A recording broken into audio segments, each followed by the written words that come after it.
everybody, to the first Bite of Learning of the season. Thanks for coming. So today I'm going to talk about a tool in Google Apps called Appointment Slots. And come on in. Okay. You can sign in over there and sit where you like. It's really ridiculously easy to use, but I did print out the help pages over there. If you want to take that with you for reference, that's fine. I'm going to start assuming that you use Google Apps for email and calendar, and then I'll talk later on about how it integrates with Office 365, since we use both of those on campus. And it actually does sort of integrate, so I was happily surprised by that.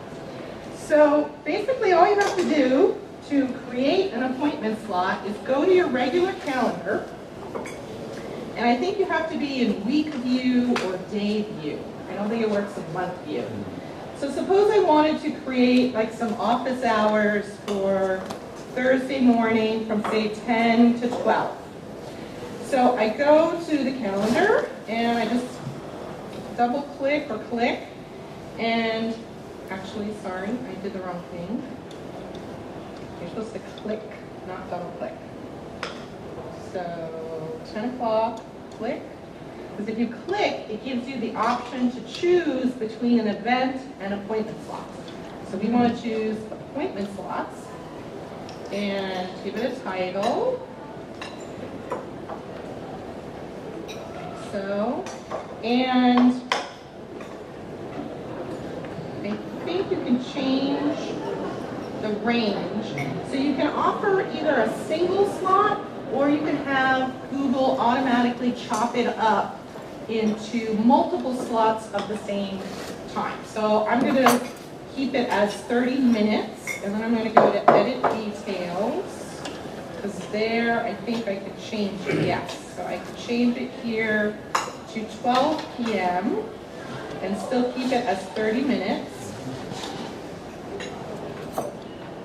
And you can put details like where, so scrape floor, description, shades Thursday.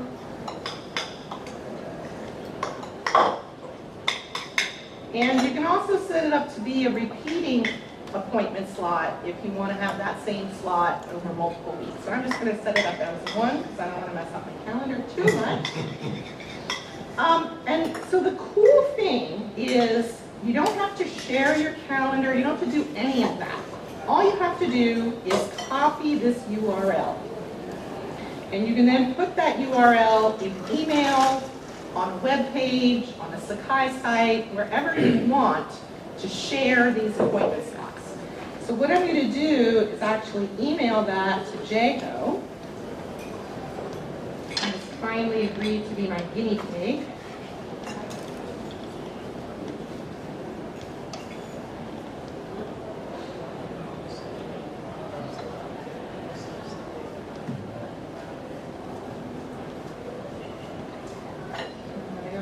Copy that URL in there and send it off to Jeho. Now, if I go back to my calendar,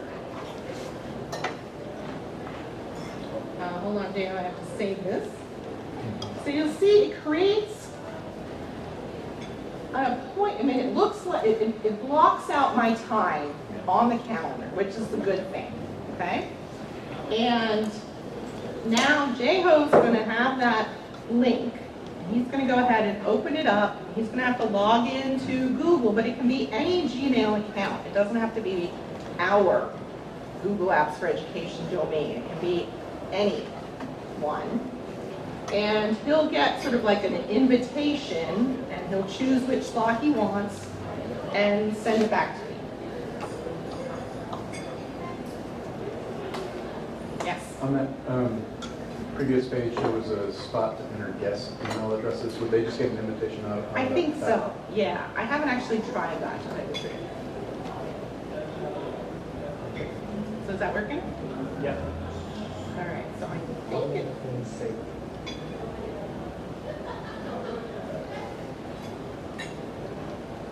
Oh, that's just the one I sent you.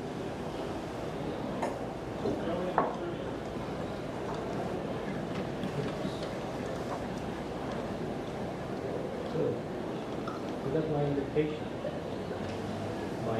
Oh, yeah. So he just, what did you do? You I signed just out? clicked on one of the slots Uh-huh. And you and signed saved yourself.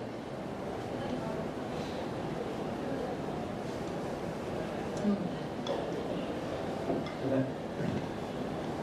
Is that at the bottom of that message? No, that's just the email. Oh, no, you're right. Yeah. So you took the 10 to 10:30, and so I guess I have to accept that also?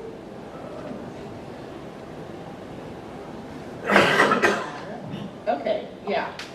That's the slightly weird thing, is it sends you sort of a confirmation that it's okay for JHO to sign up for that. So you accept that, you save it, and now you'll see that it shows up on top of that. And that's the kind of nice thing, is it still shows you the entire block, but then it shows you separate little ones for each person who signs up. And that's pretty much it. So what I thought I'd do is show you, so JHO set up an appointment slot on his calendar and sent me the URL. So that's this one. So I can sort of show it to you from the other side. So this is what the student would see. You send them an email or whatever, they click on the link,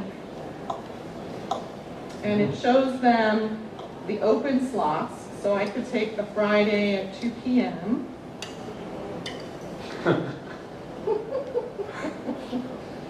And I click save. And it's gone. And so now it's not available any longer. But he hasn't accepted it. Right? Yeah, so let's see. So Jago, do you get an email? So what if he says no? Then would it just come back or? I guess, yeah. So is this a Google Marketplace application? No, it's something, you have to turn it on. Like we Okay. didn't have it. Under the domain. Yeah, under the domain. We didn't have it originally. So you do have to turn it on. Okay. You totally But can do it that. seems like it's really, really easy to turn on. Yeah. You click and it's on. Okay. Checking. Yeah, what happened? So this isn't keeping track of like two students at the same time request the same slot? I think it's first come, first served. It is. Yes. So that will just, once the student grabs it, it disappears from the available slots. So they can't grab it. Simultaneous in their brain.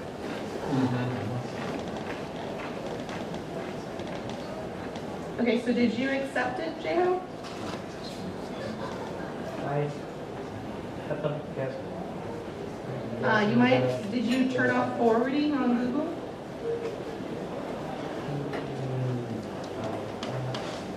So you probably have to go to Microsoft Office to accept it.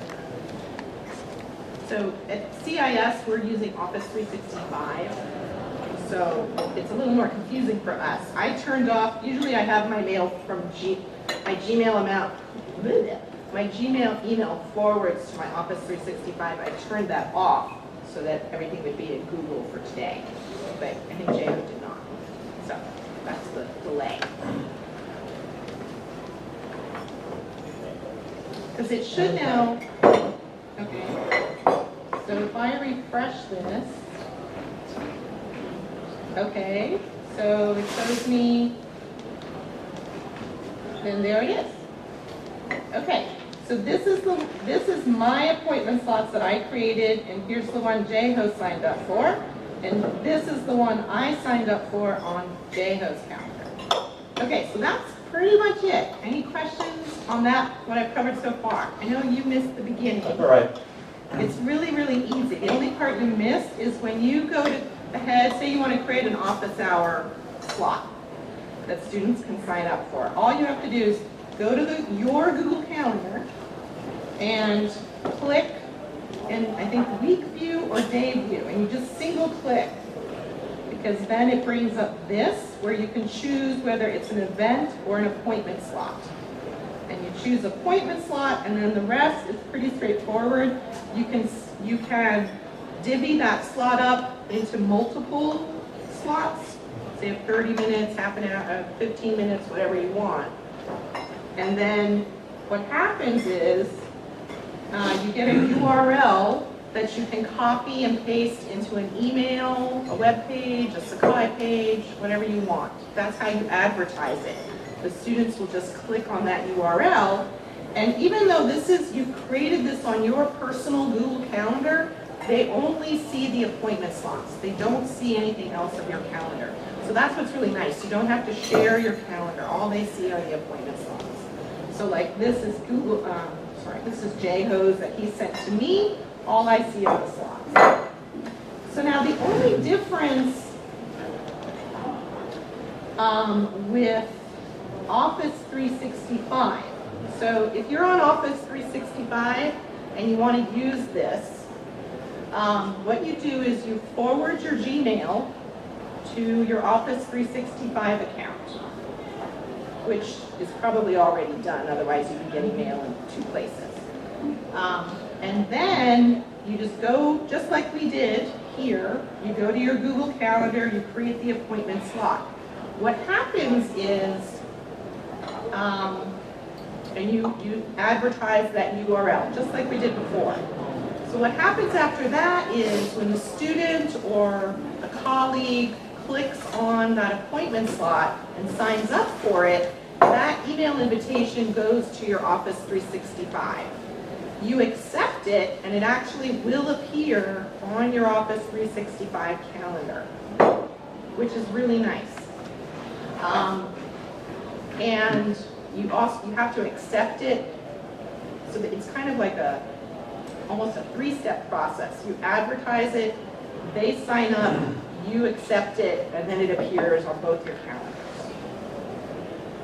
And so for example, I also use iCal, which I've set up to synchronize from Office 365, and it shows up there as well. Like last week, J-Ho and I were experimenting, so these are 2 Office appointment slots that now appear even in iCal. So that works really slick. And on my iPhone and on my iPad, they all appear. Yes? I think you might have covered it a minute ago. If 2 students get into a conflict, and you're in the process of coming down and approving, do you have the option of nudging one? Like later I think basically as soon as, because it disappeared as soon as I grabbed it, even before J-Ho approved it. So I don't think that can happen. I see. It really is first come, first served. Okay. Like if he says no, then it'll reappear. Right. Okay. So I don't think there's any way for 2 students. To try to grab the same spot. Yeah, I think it really is whoever opens it first gets it. Yeah. Would be a great experiment where you're just worrying about simultaneity and special relativity. Ready, click. Well, I haven't seen that yet. I'll bring so. that up, yeah. Any other questions? It's really ridiculously easy. I'm a little embarrassed doing the whole thing on it, but it seemed like a really useful tool, so I wanted to be sure the faculty knew about it. I think I can use this immediately. I'm wondering if there's a similar thing for like a classroom. Like applied learning, like if there were 10 seats in here and you wanted to fill them. You could offer that. You might have to create 10 appointment slots. If it doesn't exist yet, I'm sure. Oh, yeah. Yeah, you can make do each that. appointment 1 minute, you can have that, but it's code for it. Yeah. You could create an appointment slot for each. It would have to be at the same time, right? That's what I'm saying, you cheat, you make 1 minute slots. Stack right on top of it. Yeah. Well, or really the same time. There would just be 10, they would look like this. Yeah, then you have to. I don't know, it's not quite elegant, but I think it's doable. Yeah. Cool. So can I ask how many people are actively using the Google Calendar? Okay, excellent. Well, yeah. And is anybody else using something else for calendars? I felt. Just I use that too, but they're the same time. Yeah. I haven't figured out how to get them to talk to each other. Oh, Is that easy to? very easy. It's very easy. So, so for example, with Bite of Learning, that's a calendar that actually, although I have to ask you, J.O., how did you share the Bite of Learning calendar with me? What permission did you give me? The Vital Learning Calendar from the Google. Yes. I went to share this calendar, and I added you in the box for share with specific people. Mhm. And, And did you give me special permissions? yeah, there's a permission setting. There are 4 permission settings. Make changes and manage sharing. Make changes to events. See all event details. See only free BGI details. Okay, and which one did you give me? I gave you make changes and manage sharing. I'm sorry. Yeah. Okay. That's it. All right. This is kind of a side, don't worry about that. Make changes to BGI. Because I'm trying to get another calendar to show up and it's not working right. Okay, so basically what you do is you just go to the calendar in the list and you go to calendar settings. And there's all kinds of fun stuff down here. And I've had the best luck using this, the private address. Sometimes, like I was saying, this calendar address, it didn't work right in Office 365. I had to use this one. iCal might be a little more, Yeah, I remember. it doesn't matter. Well, I didn't even know about that. I was Okay, well, from within iCal. so you just click on like iCal here, and you select that URL. And then you go to Apple's iCal and subscribe. Paste it in.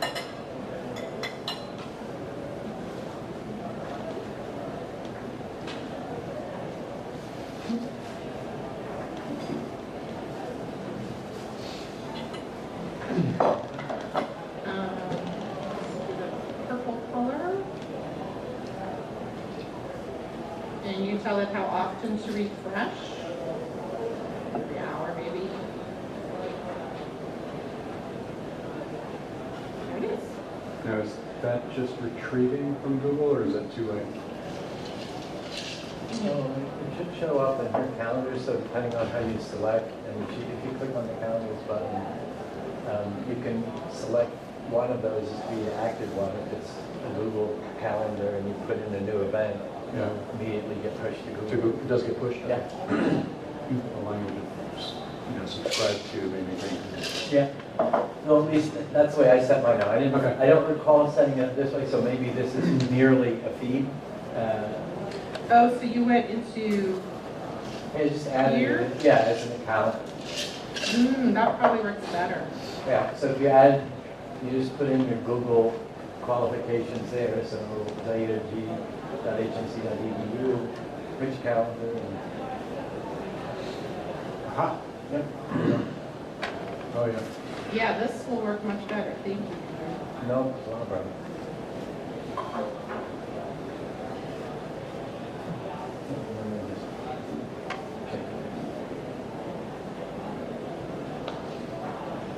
iCal has a little bit of an annoying feature in that whenever it has an interruption, it doesn't see a net connection when it's trying to do the sync, it posts an alert.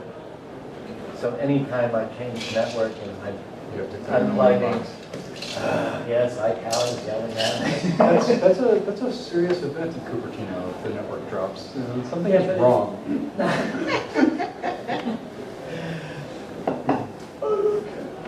I do sometimes get that feeling, like a lot of these services that are built out on the So, Silicon Valley.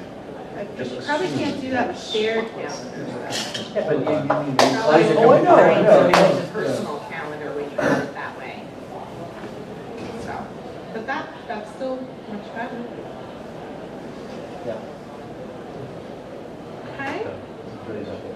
any other questions?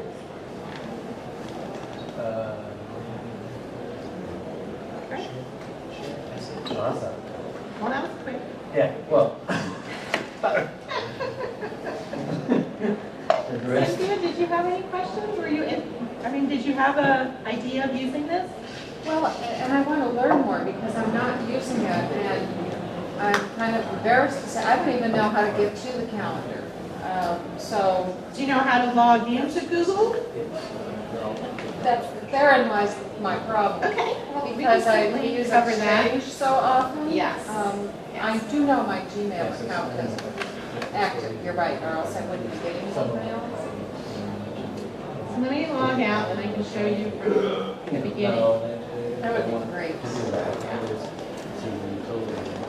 Actually, I think I'm My probably gonna calendar have shows up, it's to on the quit top of my Firefox. webpage. I saw it. Embedded the Google Calendar there, and so it just shows up, if you're not me, you haven't logged in, it shows up as busy, busy, busy, busy. And so I just have to remember when I'm in office hour slots, where I'm not really So gonna divide basically, it you up. just go to www.google.com To not make it just show up as busy. and you'll see right here, there's a sign in Okay. button. So you click on that. And then you have to put in your full Google address. So ehodas@g.hmc.edu. Okay? That is the main thing to remember, is you have to put in the g.hmc.edu. And then because we have the single sign-on working for Google, you don't put your password here, you just click sign in. And it'll take you to Login. what's it called? Fisher. Fisher. Uh-huh. So Okay. you put in your HMC credentials here, That manifests and then it bumps you into Oh. Google. I did. Okay. have one. And all up here are all the different Google tools. So most of the time, you're gonna go to documents. Yeah. It'll show you all your list of Google Yeah. Docs. If a person shares a Google Doc with you, this is where it'll appear. And to get to calendar, you click on calendar, and it takes you to Google Calendar. Okay. So like I said, the appointment slots is really if you want to create sort of like an open list of appointments that people can sign up for. So you would only use this for that purpose. Yeah. So you could use Office 365 for the Yeah, it used to be I knew how to do that. appointments. Go find in the What, library so, where I was Sam, sorting before on you go, something. Sam, I forgot the one gotcha. I So don't want to hear what gotchas. if you look in iCal, it does not show you the block of office hours, Okay. the full block. Right, it just shows you It what just somebody grabbed one shows for you. you, sorry, That you created, just Yes. shows you the ones that have been accepted. that have been signed and Right, accepted. yeah. So the gotcha there is you might forget that you've actually blocked out those hours and make an appointment for something else, Right. and then you'll have a conflict. Yeah. So to get around that, you might want to do a sort of duplicate entry and create that slot. Yeah, so you don't But have that happen to you. that in a couple of weeks. I almost Okay. forgot, yes. That's very cool. All right, well, thank you very much for coming. If you Thanks. haven't picked up a postcard, please do so. It has the I left my full schedule. postcard. And we'd love to get feedback. There's a URL for the survey, or there's a paper survey there if you like. Thanks very much for coming. Thanks a lot. And I think our next one, For Campbell, let's see. so the parking lot, Our next one is Bob Keller talking about his musical software. That's on yes, so the October utility 8th. comes to